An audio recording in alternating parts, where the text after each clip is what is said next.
You recording now? You never count me down. I'm I recording. want you to count me down with the hands. Of course you I'm are. Okay, well, welcome to episode 3 of Missouri Swagger with Cullen Bunn and Dennis Hopeless, your favorite news show.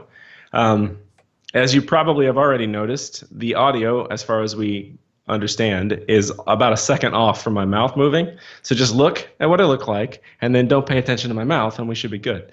Cullen's audio, as we understand it, should be great. after This is after we're what you call done. DIY. Yeah, after we're After we're done, I'm done, gonna what? cover you all your video up with something else, like a picture. So Like what? it's Did you just have to cover my mouth? I thought about that. I could like put something in front of my mouth and they wouldn't be able to tell, but then you probably would muffle the sound. probably. So yeah, I mean, obviously we were made fun of by Bleeding Cool for how low rent our technical skill is for this particular show, but we're figuring it out. What? Someone We're on gonna Bleeding be Cool said something snarky and annoying? Was it yes, Jude Terra? we and of course it was Jude Terra. That's his skill set. Uh, so yeah, it's she's not refined yet, but there's a lot of charm to it, and it's very backwoods. It's like we've got some sort of moonshine still that's getting a little bit of rust in the tanks, but it still tastes good, still gets you drunk. I like that you Um, seem to be. You are in an actual recording studio of some sort. There, you've oh got yes, guitars behind you, and yet we can't get the welcome to audio right. beautiful, welcome to beautiful Atlanta, Georgia. I'm staying with Kevin Mellon for the week, and this is where Kevin records his tunes and does his drawing. Kevin is a good friend of ours. He was the artist on Gearhead and Lovestruck, my first two comics, and now he does storyboards for Archer and other fine television shows.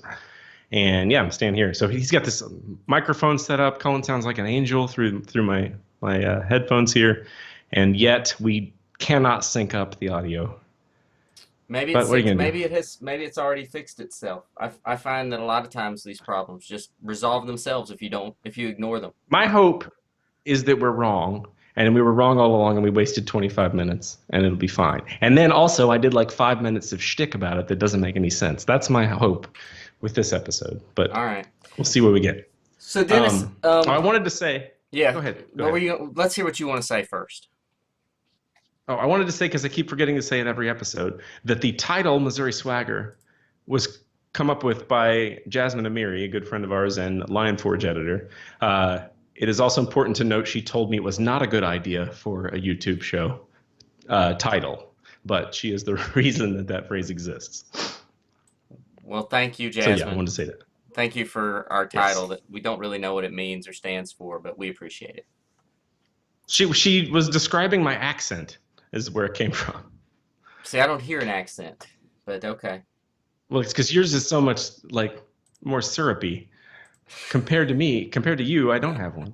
I have a syrupy accent? What? That's You do gross. have a syrupy accent. You sound like a fine gentleman. Well, finally, Works for once. you. For once in my life, I sound like a fine Okay, gentleman. I've been making a list of like things for us to talk about on these so that they're not so rambly and off the cuff.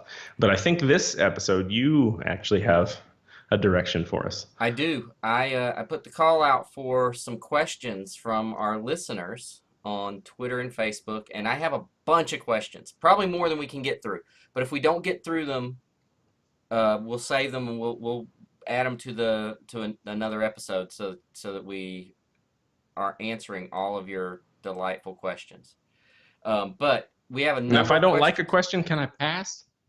Well, I guess we can pass on whatever we want to. We don't have to answer these questions. What if they aren't good questions? Well, I think they're all wonderful Are they good questions. questions? Did you curate them at all? Okay. Nope. I got every one of them up in front of me right now. So, All right. Well, shoot. Let's start there. all right, here we go. We're going to start. Our first question is from Sean, at Sean C. Hamilton on Twitter.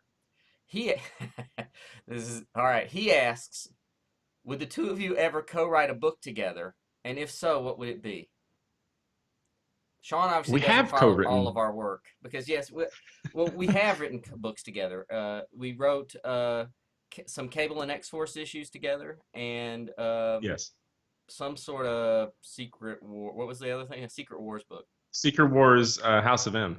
Yes, House of M. So we wrote at least a few issues together. That's all we've written, right? Yes.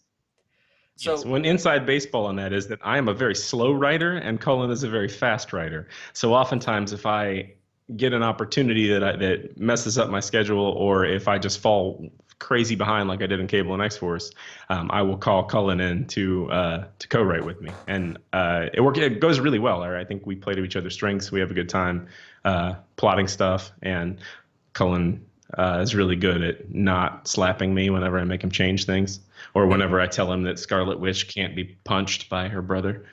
Yeah, that's the only time I ever wanted to punch you. But we don't have to get into that. But yeah, I guess, and then going forward, would we ever co-write a book together? Maybe. I don't know. I mean, I'm not Yeah, unwilling I mean, to. we've talked about it. Yeah. We I don't think we pitched an X-Men book we were going to write together that was going to be amazing, but it didn't happen. So. Was Didn't happen. Yeah, well, we've thrown out some creator own ideas. Now, if you guys make this channel extremely popular, and we get a lot of subscribers and a lot of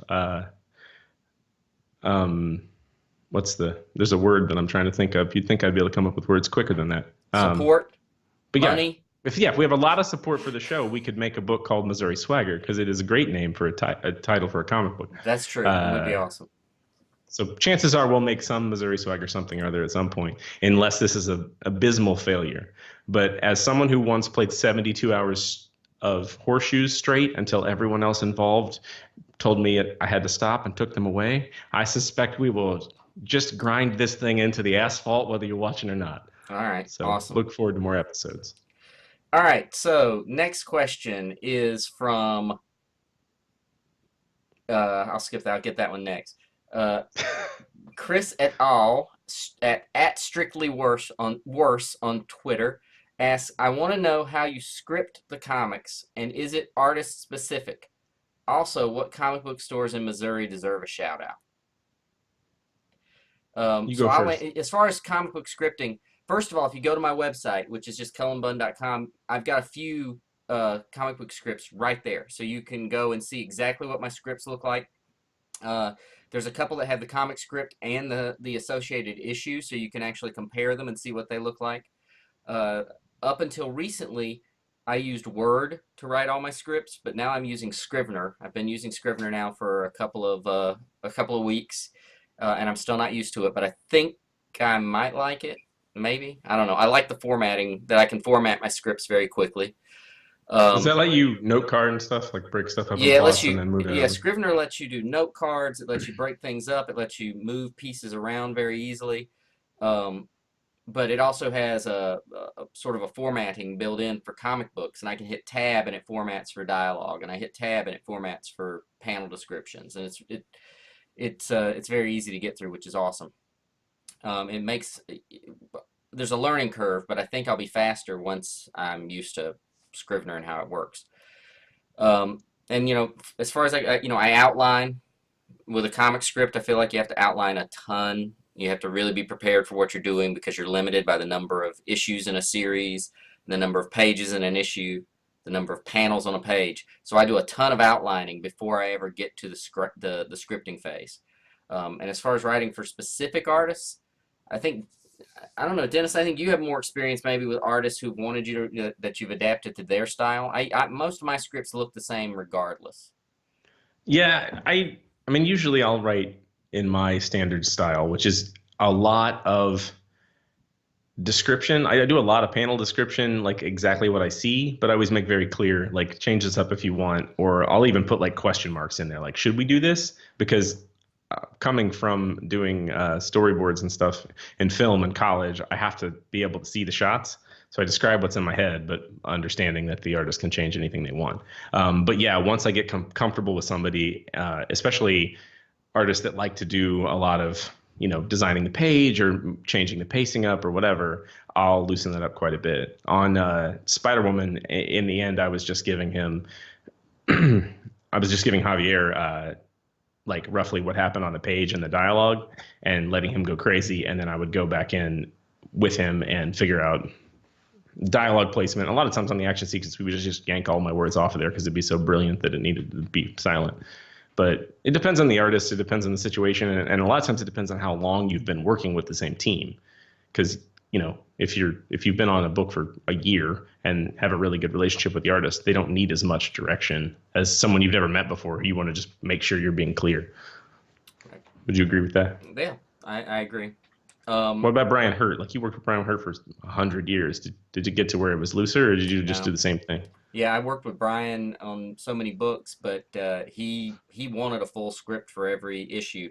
There were a couple of issues. There was a silent issue that I did a slightly different script for, Hmm. and there was an issue where he wanted to do some crazy things with the panels, so he asked me to write more of a more. It wasn't really a classic Marvel style, but really describe the page, what was going on, and let him do his thing.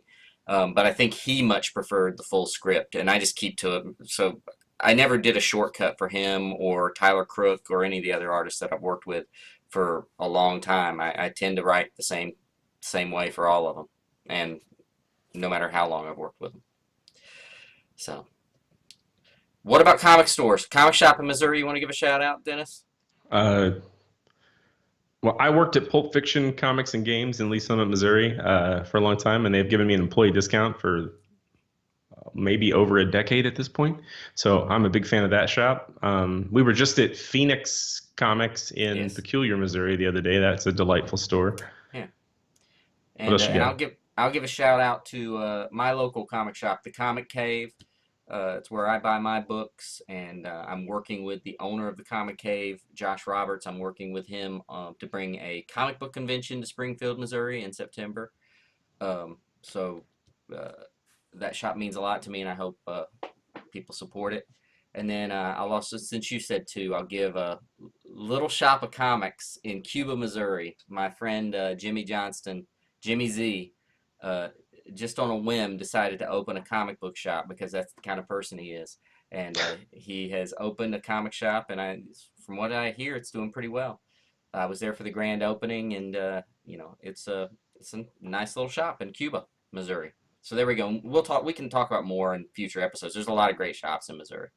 Yeah, absolutely. So, all right. Next question. Same question for both of you. What's your dream character or team to write? Go, Dennis. What's your dream I character? have to go first. Well, Dream you want me to character. answer for you? I think I I know. don't like speculating about what characters I would like to write that I haven't written. That is because you never know until you get there. And some of the characters I was the most hesitant to put in books are the ones I ended up liking the most. Like I didn't want Domino and Cable and X Force, and I Right. love writing Domino more than almost any character. But characters who I have dabbled with but never really got to sink my teeth into, I would do a long Emma Frost story all day long. I love Emma Frost. She's super fun to write. And Namor as well. Those That two was the one characters I was are going to guess. If I would name one for similarly you, it delightful, was going to be Namor. right? Because you have read my Namor work and you love it so much that you want more of it. There's only one Yes? person I like Namor writing Namor more than you. Is it That's you? me. But uh, and for me, I agree with you because some of the characters I don't like with Uncanny X-Men, I didn't want to put Monet in the book, and I ended up really liking Monet as a character. I think she's awesome. But really, any of the horror characters, that's my go-to answer. Hellstorm, Man Thing, Swamp Thing, Etrigan the Demon, Clarion the Witch Boy, any of those characters, I would love to get a chance to write. Earlier, when I described your accent as syrupy, the way you say the word horror is a very good example of that. Because it sounds like aura, but with an H on the front. Horror. All right. Well, It's all not right. an insult, it's a delight. All right. Good. Good. You just read Great Gatsby for me sometime. I hate that book, but I feel like you reading it would be I delightful. think that would be awesome. Awful. Awful. All right. How often do you get the opportunity to incorporate Missouri into your comic scripts? I Boy, think just I've all got. the time. Yeah. I do it a lot. You do? Yeah. I Uh, don't know that I've ever done it. yeah, I do it a lot when I'm looking for towns that I don't want, especially with superhero books, and you don't want a big villain attacking New York City one more time. Sure. I'll have them attacking, uh, it wasn't Cuba, Missouri, but a small town like that. Um, Cape Girardeau appeared in the first issue of Magneto, and then somehow between the scripting and between the lettering pass and the printing, they changed the name to Cape Girardeau. So I guess I invented a new Missouri town, in Magneto. But yeah, every I now and again, I put a Missouri town in I just tend to. to do the opposite, where if I go on vacation somewhere or if I meet someone from someplace, then I'll like all of the locales you'll see, especially in my X-Men books, are places that I had recently visited. So if you want to know where I've been, that's a good way to do it. I did do Dodge City one time, which is in Kansas and not that far away from home from Missouri. But Mm. that is one of the weirdest issues of Spider-Woman, where there are Hulk cows and mindless dancing people doing boot scooting boogie. Might be Cullen's favorite issue of Maybe Spider-Woman. it probably is. All right. No one saw me sigh when you were describing it, so it's okay. Um, we already answered this one from Council of Caleb. How does your process start? Or at least I did, with the outlining. Like I said, I do a lot of outlining and then I just start writing. So I think we kind of covered that, unless you want to add something in how your process starts. Mine's basically the same. I have about 18 hours more completely motionless anxiety that happens before I start outlining that I think you skip. But yeah, once I'm upright and in the chair, outlining and then flesh it out, flesh it out, flesh it out, done. There you go. Okay. On Facebook, Jared Borden asks, what advice would you give up and coming writers who are ready to give up and keep them pursuing their dream? I mean, give up. If for no other reason to get the hell out of our way. Yeah, don't steal our food. Um, no, I think what I would say to Jared is, I, first of all, I think as a freelancer, I'm always, at least for me, I'm always two steps from the ledge of giving up on my dream. I feel like I could give up at any given moment.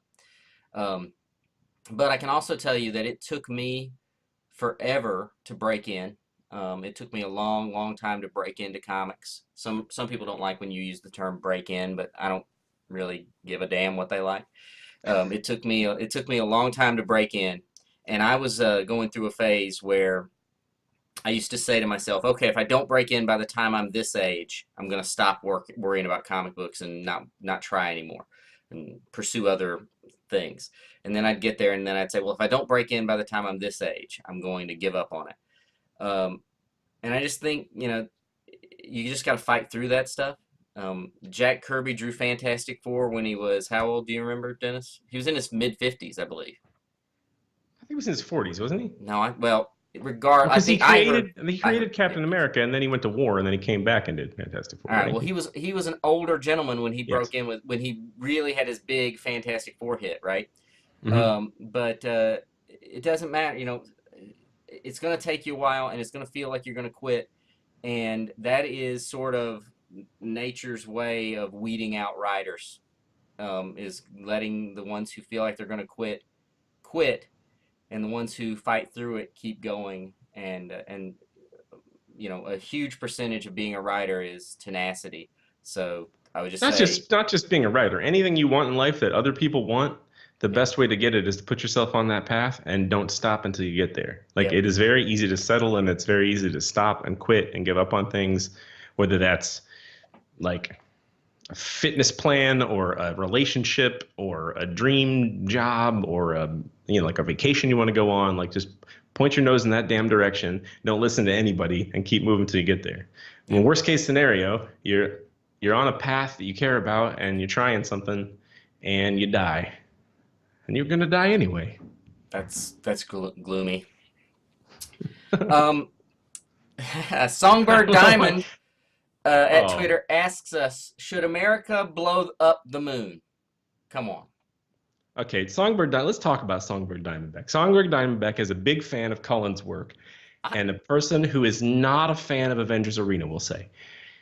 And we have a segment coming up that we're workshopping where Cullen and I are going to read mean things that were said about us on the internet. But I'll read Cullen's and Cullen will read mine. And at some point, if we get our technical aspect, see there, pull that out of my ear, under control, we'll have guests on. We'll have them read mean things. But one of the mean things that I'm going to have Cullen read is a quote from Songbird Diamondback from when Avengers Arena came out that I used to have hanging above my desk in my old office to motivate me. So, what was Songbird Diamondback's question? He asked if if America should blow up the moon, and that's a My terrible under, question. No, of my course, understanding is America should not blow up the moon.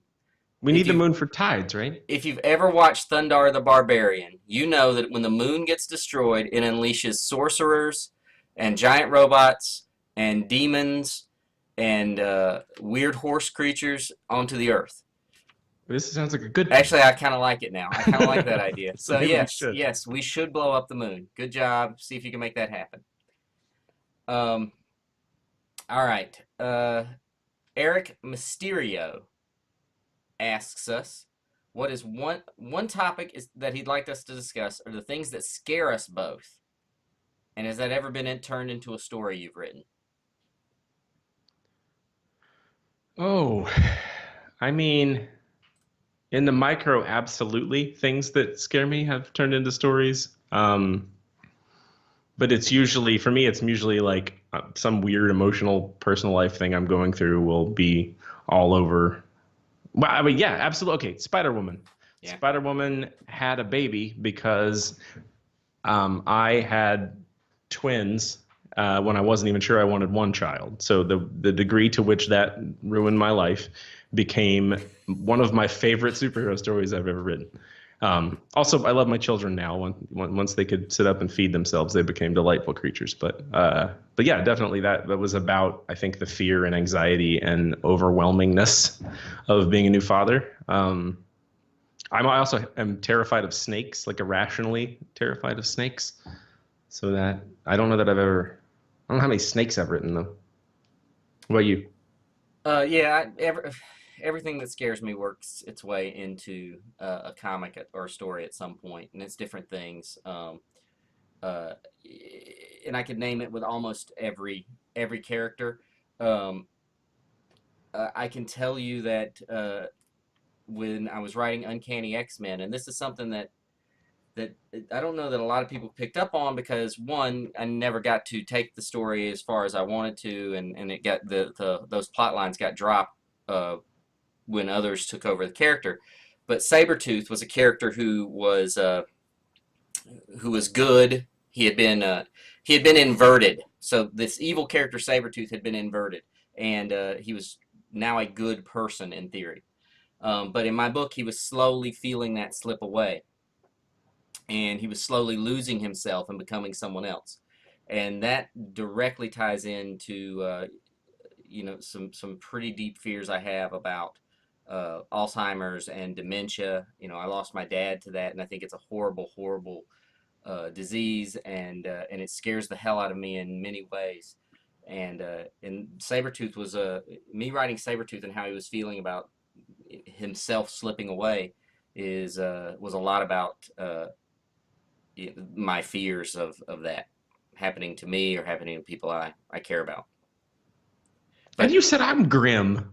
well, This I'm is just the telling you. grimmest. That is a great answer, but now I feel like I Well, want let's to pat try. you on the back, but you're too far away. All right. We only have What time was for that? a couple more. All right. This is my favorite That from question, the fear question, actually made me think of what Missouri Swagger story I'm going to tell at the end of this. So thank awesome. you for that. Well, here's your next question, your last question for you, and it's Bum, bum, bum, directed to you bum. from Matt Leggetti. Any hope of an X-Men arena?